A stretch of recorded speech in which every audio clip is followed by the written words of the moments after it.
Yo, what's good, RDC Wrestling fam? We are back. It is time for predictions once again. I know it's been a little bit again since I made some content here on my YouTube channel. Just been busy, working and everything. But let's get right down to it. October 5th, 2024. Bad Blood returns as a premium live event / pay-per-view, whatever you want to call it. And it's crazy because the very, very, very first Bad Blood that featured Shawn Michaels versus Undertaker in Hell in a Cell, Kane's debut, happened on an October 5th as well. So coincidence, or did they have this long-term plan? Or, it's just a kind of a cool fact, so many years later, the re-debut of Bad Blood is happening on its original date, October 5th. Now, there are 5 matches in this Bad Blood Premium Live event. And indeed, all 5 matches are quote-unquote bad blood between every single one participating in those matches. Now, let's get right into it. First match, let's talk about Rhea Ripley once again tries to recapture the title that she never lost from Liv Morgan. Now a little bit different this time though. Dirty Dominic Mysterio is going to be hanging above the ring in a shark cage. So there's saying Dom back behind bars. He was traumatized last Monday night on Raw. He's like, I can't go back. What? So yes, Dominic is going to be in a shark cage while Rhea and Liv battle it out for the Women's World Heavyweight Championship.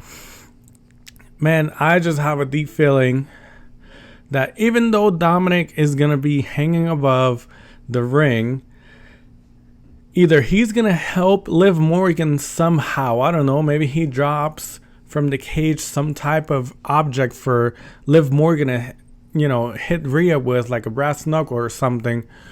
Or we can see the rest of the Judgment Day crew coming to Liv Morgan's aid and somehow distracting Rhea and Liv Morgan retaining the title.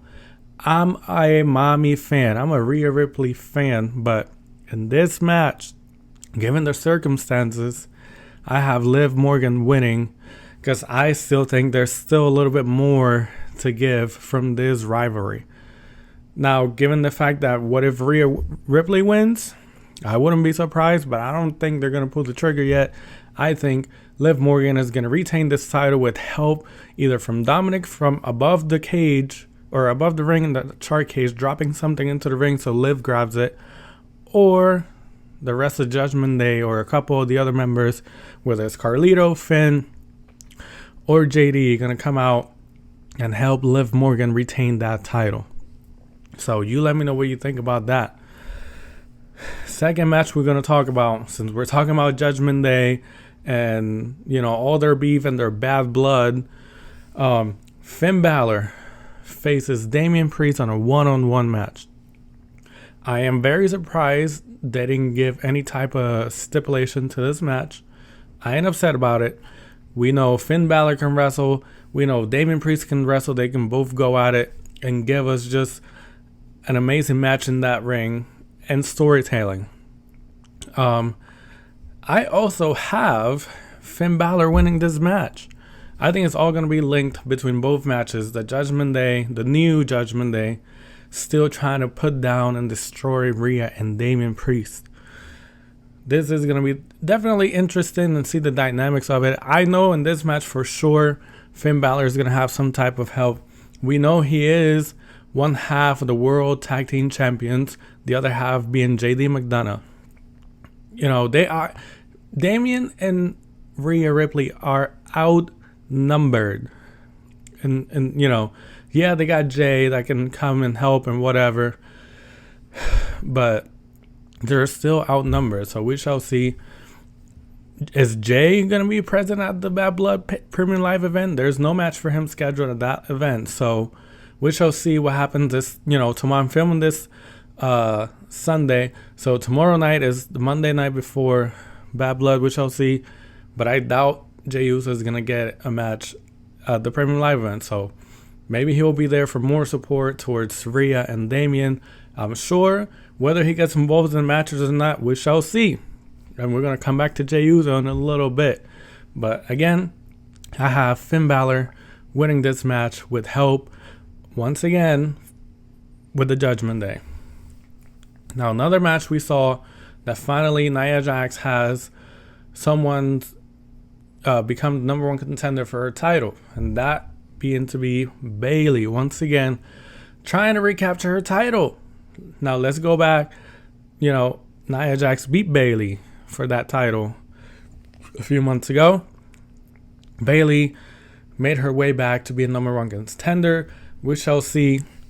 We did see last Friday night, Nia Jax is already pushing on Tiffany Stratton. We saw she grabbed her by the neck, even though Nia Jax was the one that took the pin when Naomi and Bayley both pinned her 2 weeks ago. But she was blaming it on Tiffany Stratton. And Tiffany Stratton, after that little scuffle backstage, we all saw that she was not happy about it. Will we see a possible cash-in from Tiffany Stratton to Nia Jax? We shall see. We also don't know, which is a good thing, as fans, we don't know how long she's going to hold that briefcase. So it's definitely interesting. I have Nia Jax retaining the title. I just don't know, man, because do you really think Tiffany Stratton is going to turn on Nia this soon? Or is Nia going to turn on Tiffany Stratton and Tiffany Stratton go into the babyface stage slowly but surely? You know what I mean? So, but I have Nia Jax. I expect nothing but a good match from Bayley and Nia. Of course, we've seen the matches before. It can go either way, but for sure, there's something. I think the one that's going to take that title away from Nia is going to be Tiffany Stratton, and quote me on that one. Now, this match, I firmly believe should be the main event of Bad Blood. We've seen for the last year, literally almost not the last year, but since just before the Royal Rumble. Well, no, actually, it started at the Royal Rumble. The rivalry, the Bad Blood legitimately on screen between Drew McIntyre and CM Punk. The third match, the trilogy, ends at Bad Blood. This is it. Adam Pearce said, Hell in a Cell, and after this is it. Possibly one of the last times that Drew McIntyre and CM Punk are going to face each other in the foreseeable future. Both of them cut promos in the last 2 weeks. CM Punk telling Drew, my family don't want me to do this match, making it real personal. And he looked right at the camera and said, Drew, I'm going to make you bleed. A week later, Drew McIntyre comes on TV. He said his wife doesn't want him to do this match, to stop with this obsession with CM Punk, and he's going to make CM Punk bleed. This match promises a lot. This could be literally hell in the cell with these two. I am sure it's going to be a bloody mess. So, man, I don't know. I'm so torn because I want CM Punk to win. But something tells me Drew McIntyre is going to win this. So, I just have a gut feeling Drew McIntyre is going to win this match. And then, but then again, if Drew McIntyre wins this match, what's next for him? Is he's going to go after Gunther for the title? There are already rumors, surfacing through Twitter and Facebook and, all the reports going out that the plan for Survivor Series is Gunther versus CM Punk. So let me go back on my prediction and take that back. And I think I'm going to go with CM Punk winning this match and taking Drew McIntyre to hell. I do think that Drew McIntyre is going to dominate this match for the most part. So I have CM Punk winning. Just because on the back of my head, I'm like, Drew should win, but then what's next for Drew? But then again, the rumors are that CM Punk wants to go, they want to have Gunther or CM Punk face off Survivor Series.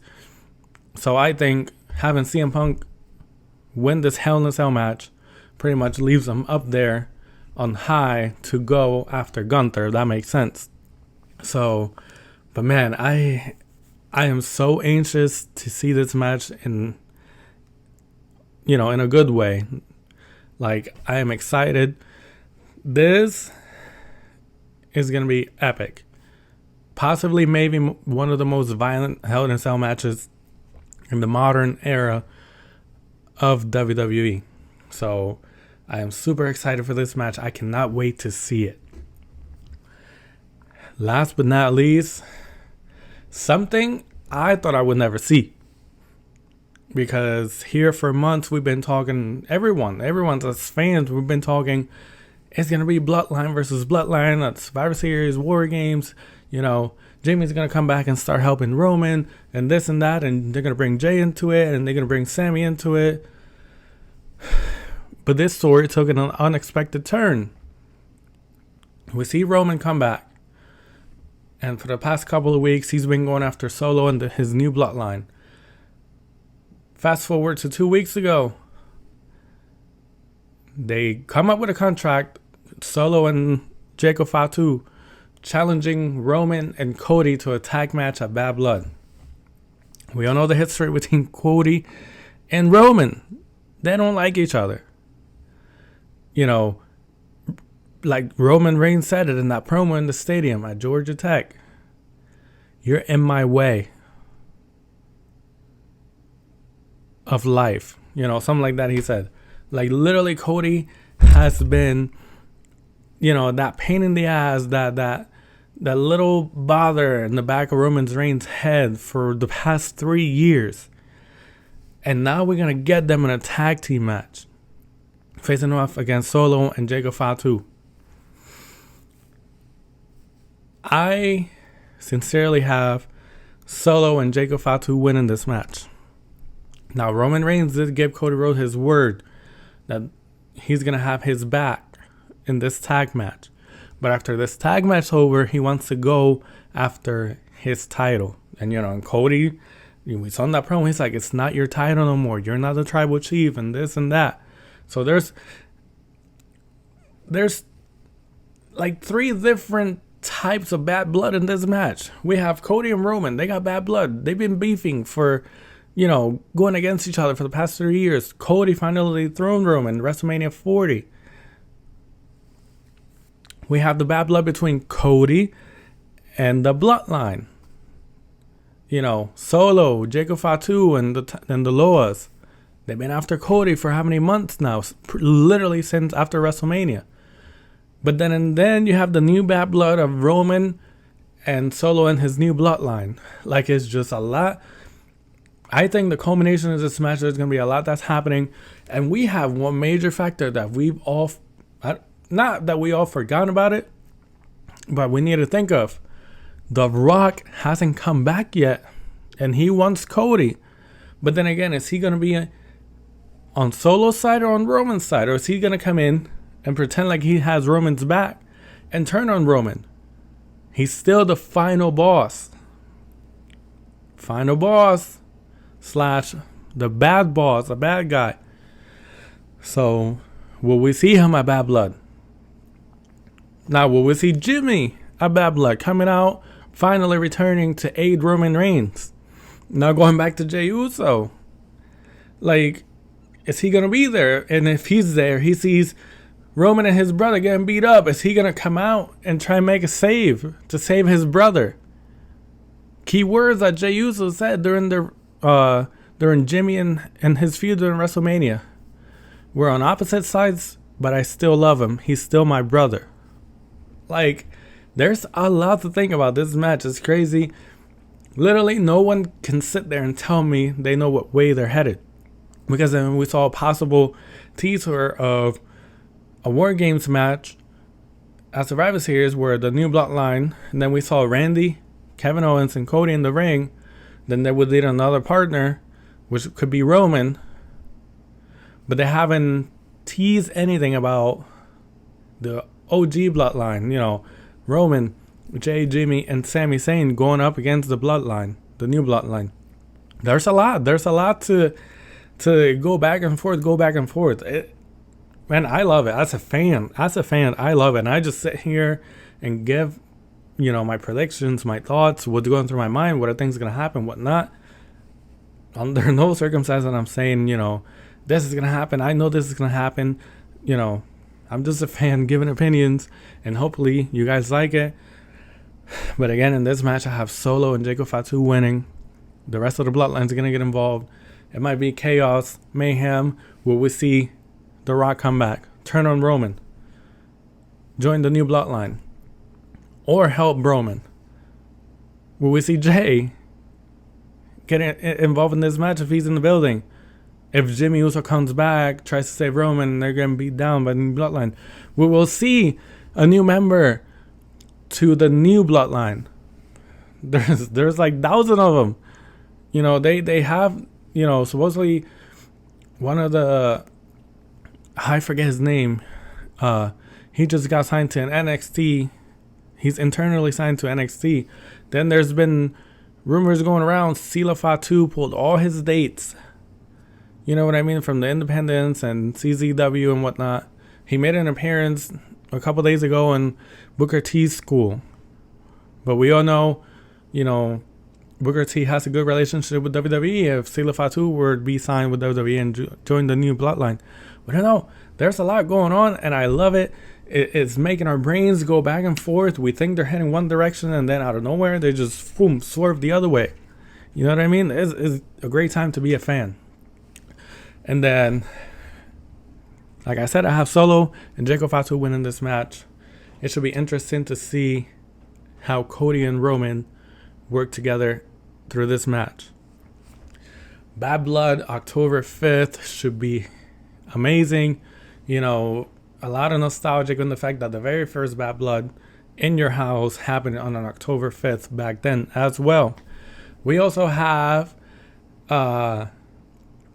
Bianca Belair and Jade Cargill, and I believe Naomi is going to join them to host the event.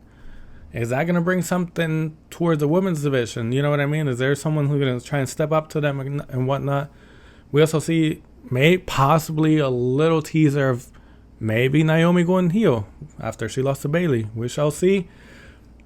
But anywho, let me know what you think. Let me know your thoughts about Bad Blood. What match are you most excited about? What match are you most intrigued about? Which one are you looking most forward to? Who you think is going to win? Leave comments below. Press like. Hit that notification button. Subscribe. And don't forget, most importantly, wrestling fans all over the world, keep loving professional wrestling.